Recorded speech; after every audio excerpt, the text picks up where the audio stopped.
ज्यांच्या कार्यामुळे बलिदानामुळे या ठिकाणी उभं राहण्याची प्रेरणा मिळाली ते या आंबेगाव तालुक्याचे भूषण लायन हार्टेड होण्या केंगले, ज्यांच्या कार्यामुळे आज इथं उभं राहण्याचा अधिकार मिळाला ते संविधानाचे शिल्पकार डॉक्टर बाबासाहेब आंबेडकर। आणि स्वतःची झोपडी मग ती छोटी का असेना परंतु ती स्वतःची हवी अशी शिकवण देणारे रयतेचे राजे शिवरायांसह सर्व क्रांतिकारकांच्या चरणी मी सर्वप्रथम या ठिकाणी नतमस्तक होतो।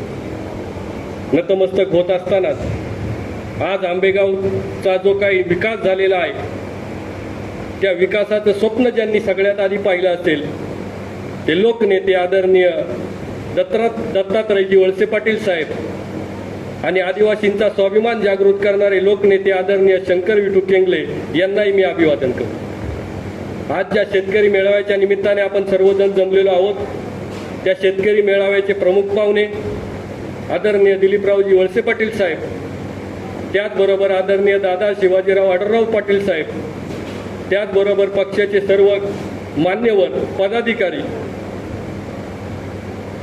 आज बऱ्याच वेळेला आदरणीय दादांकडे जाण्याचा योग येतो। प्रश्न आंबेगावचा असो की खेडचा असो की मावळचा असो, परंतु साध्या एका फोनवरती आदरणीय शिवाजीराव दादांकडून जी वागणूक मिळते ती नक्कीच अभिमानाची आहे आणि आदिवासींच्या विकासाची आहे। गेल्या काळात आम्ही किती चुकलो तरी आमच्या चुका ज्यांनी नेहमी आईबापासारख्या पोटात घातल्या त्या आदरणीय सुभाषरावजी मोरमारे साहेब, ज्या ज्या वेळेला घोलप साहेबांना भेटण्याचा योग येतो त्यावेळेला माझा सूरज आणि तू काय वाटलेला नाही असं नेहमीच वाक्य मला ऐकवणारे आदरणीय घोलप साहेब, त्याचबरोबर या तालुक्याचे राष्ट्रवादीचे अध्यक्ष आदरणीय विष्णुकाका हिंगे, आदरणीय गवारी साहेब, आदरणीय सोनवणे साहेब, आदरणीय लोकरेताई, उगलेताई, या सर्वांचं या ठिकाणी मी स्वागत करतो। खरं तर इथून पुढे बोलायचंच आहे साहेब, त्यामुळे आजचं माझं भाषण हे एक प्रकारे आभाराचं भाषण आहे। कारण आज जी पायरी मी चढलो ती पायरी चढण्यासाठी ज्यांनी मला या मागच्या 5 वर्षामध्ये वेळोवेळी मदत केली, मला आधार दिला, मला माझ्या चांगल्या कामासाठी शाबासकी दिली, त्या सर्वांचा आभार मानणे हे मी आज माझं कर्तव्य समजतो।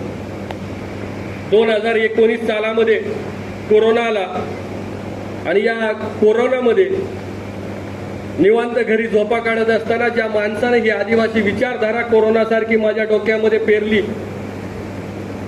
त्याच माणसामुळे मला बिरसा ब्रिगेड नावाच्या संघटनेची ओळख झाली। त्याच माणसामुळे मला बिरसा ब्रिगेडमध्ये सहसचिव नावाचं छोटंसं पद मिळालं। ते ज्यांनी मला दिलं ते माझ्या गावचे गावकरी, माझा खंबीर आधारस्तंभ विजयरावजी लोकरे सर।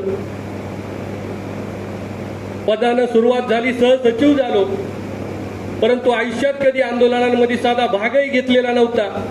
त्यामुळे आंदोलनं कशी करतात, उपोषणं कशी करतात, मोर्चा कसा काढतात, निवेदन कसं लिहितात, ते निवेदन द्यायचं झालं तरी ते कोणाच्या नावाने लिहायचं आणि कोणाला नेऊन द्यायचं याची माहिती नव्हती। परंतु वेळोवेळी आजपर्यंत मी जे शिकलो ते मला नेहमी शिकवणारे आदरणीय बुधाजी डामसे साहेब। असं म्हणतात आपल्या पाठीमागे एका जाणत्या माणसाचा हात असावा लागतो। हा जाणता माणूस चुकेल तेव्हा काठी उगारेल आणि जेव्हा बरोबर असेल तेव्हा पाठीवर थाप मारेल। गेली 5 वर्ष हीच भूमिका बजावणारे लायन हार्टेड होण्या केंगले स्मारक समितीचे अध्यक्ष आदरणीय हेमंत काका केंगले साहेब, मी घेतलेल्या प्रत्येक भूमिकेवर ज्यांनी विश्वास ठेवला त्या माझ्या संघटनेचे सर्व कार्यकर्ते, इथं कोणा एवढ्यांची नावं घेत नाही परंतु सर्वच जण जे माझ्या प्रत्येक वेळेला पाठीमागे उभे राहिले। खरं तर आज या राष्ट्रवादी काँग्रेस पक्षामध्ये प्रवेश करून मी जी काही पायरी आज चढत आहे ही पायरी चढण्याची ताकद ज्यांनी माझ्यामध्ये निर्माण केली, ज्यांनी मला धीर दिला, वेळेला आधार दिला, वेळेला संधी दिली, ज्यांनी मला उभं राहायला शिकवलं, जे माझ्या मागे खंबीरपणाने उभे राहिले, प्रत्येक वेळी माझ्यावरती विश्वास ठेवला त्या आदिवासी विचार मंचाच्या प्रत्येक कार्यकर्त्याला आणि ज्यांनी प्रवीण पारधी या नावाला ओळख दिली, ज्यांनी मला वेळोवेळी संधी दिली, स्टेज दिला, माझ्या प्रत्येक भूमिकेवर विश्वास ठेवला आणि आजही मी जरी राष्ट्रवादी काँग्रेसमध्ये आलो असलो तरी समाजामध्ये ज्यांच्या नावाने माझी ओळख आहे त्या बिरसा ब्रिगेडच्या प्रत्येक कार्यकर्त्याला आणि आज मला जे त्यांच्या कुटुंबाचा एक भाग म्हणून सामावून घेत आहेत त्या राष्ट्रवादी काँग्रेस पक्षाच्या प्रत्येक कार्यकर्त्याला माझा सन्मानाचा जयादिवासी.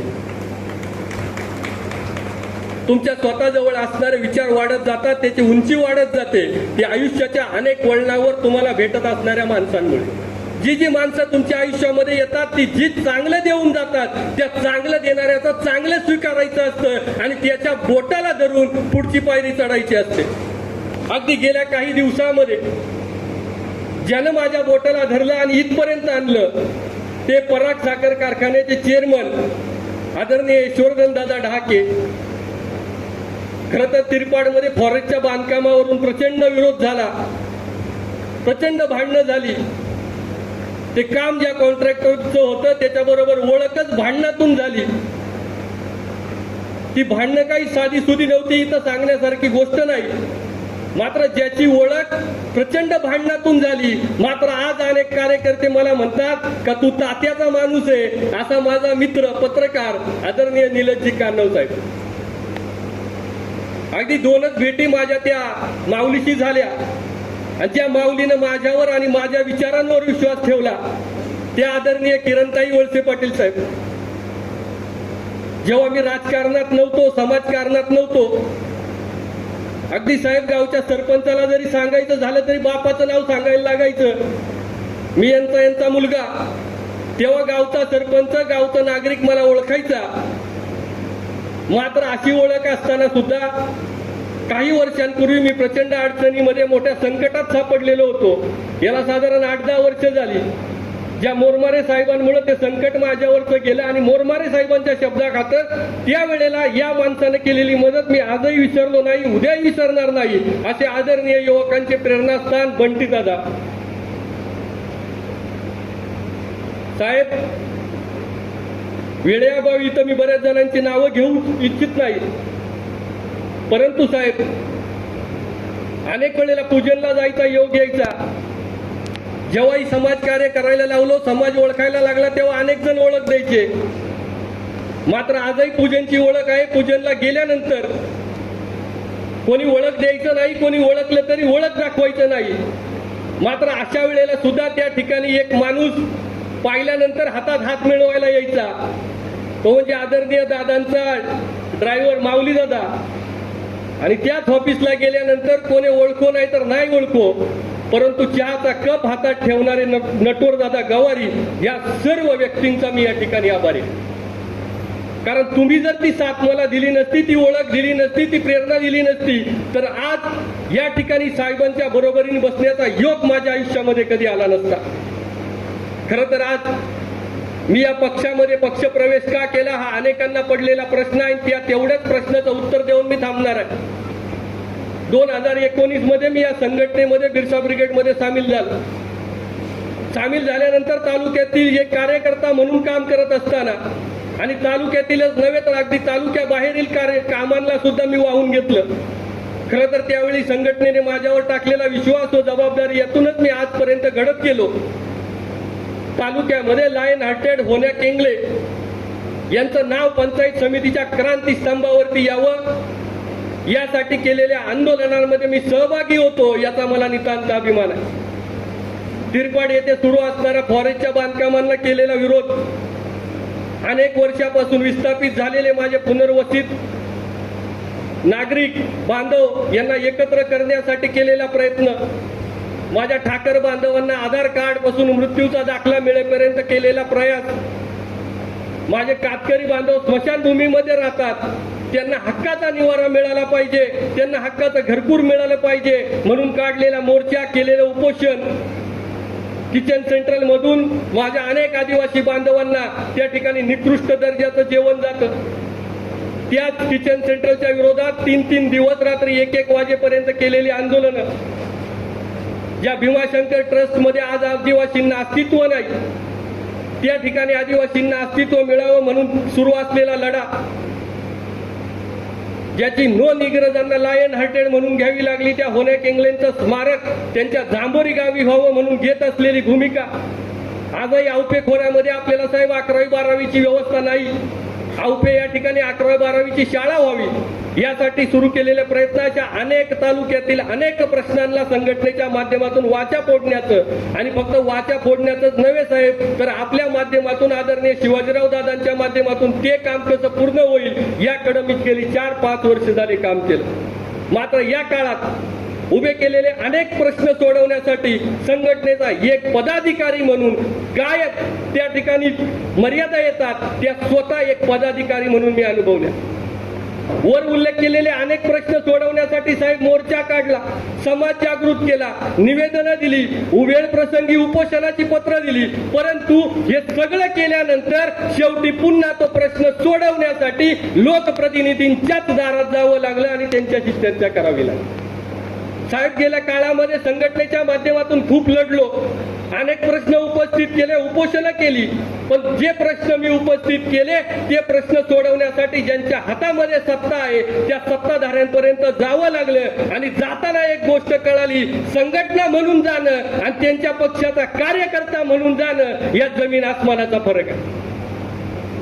पंचायत समिती समोर क्रांतीस्तंभावर होनॅक इंग्लंडचं नाव यावं म्हणून भांडलो, परंतु ते भांडण शेवटाला नेलं ते आदरणीय दिलीपरावजी वळसे पाटील साहेबांनी.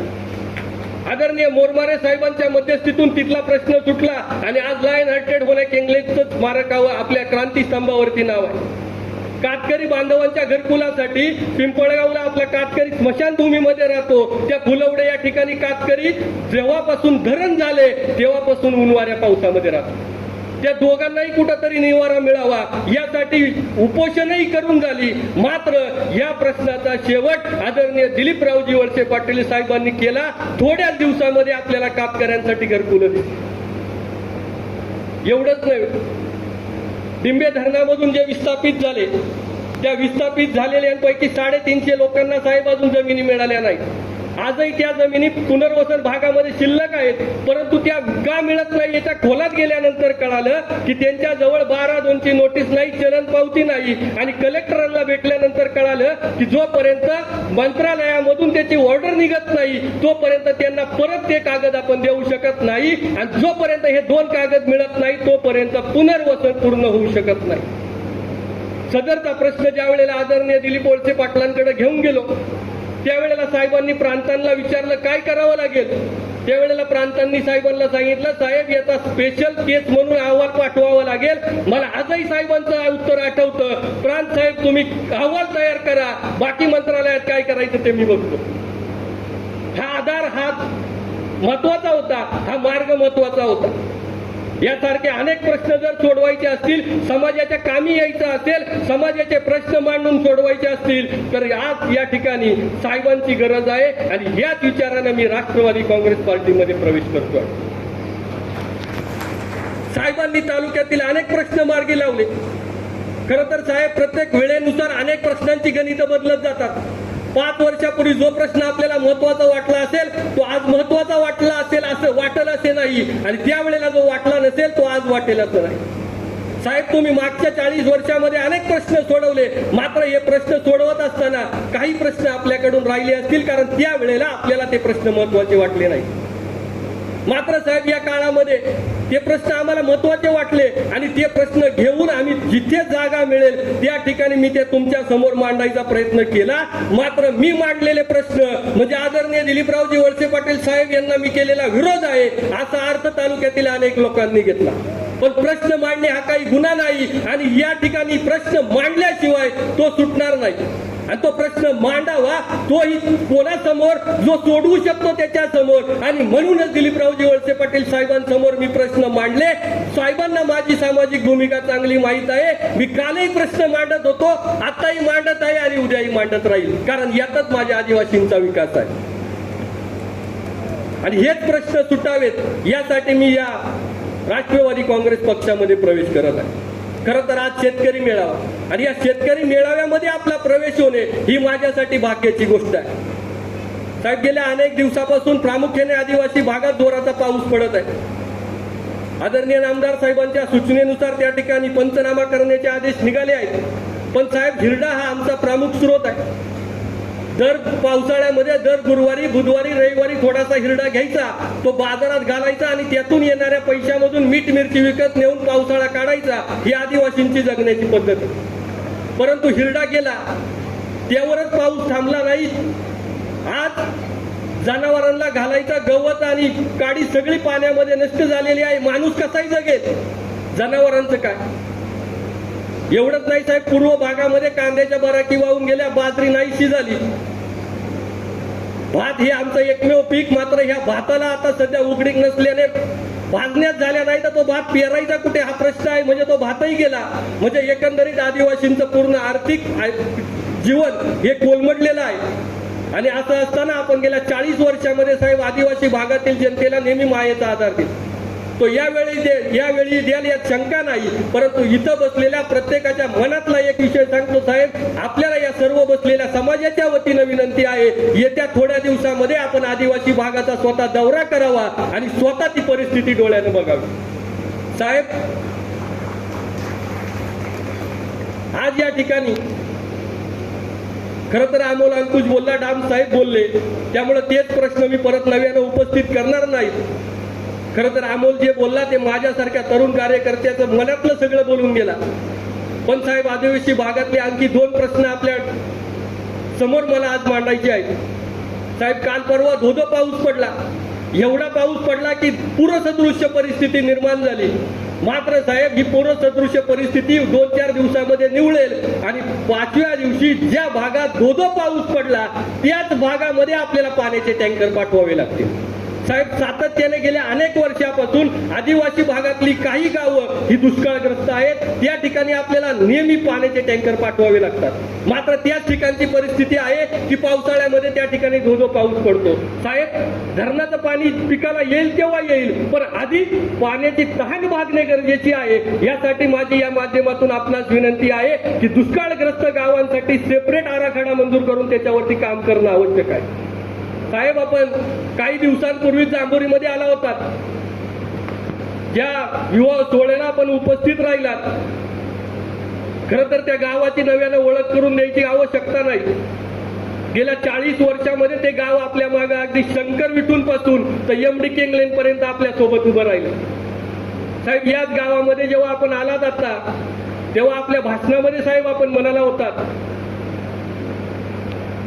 आज आदिवासी भागामध्ये जो विकास दिसतोय की गेल्या अनेक वर्षापासून जो आदिवासी हलाखीच्या परिस्थितीमध्ये जगत होता, आज त्याची परिस्थिती बदलत आहे।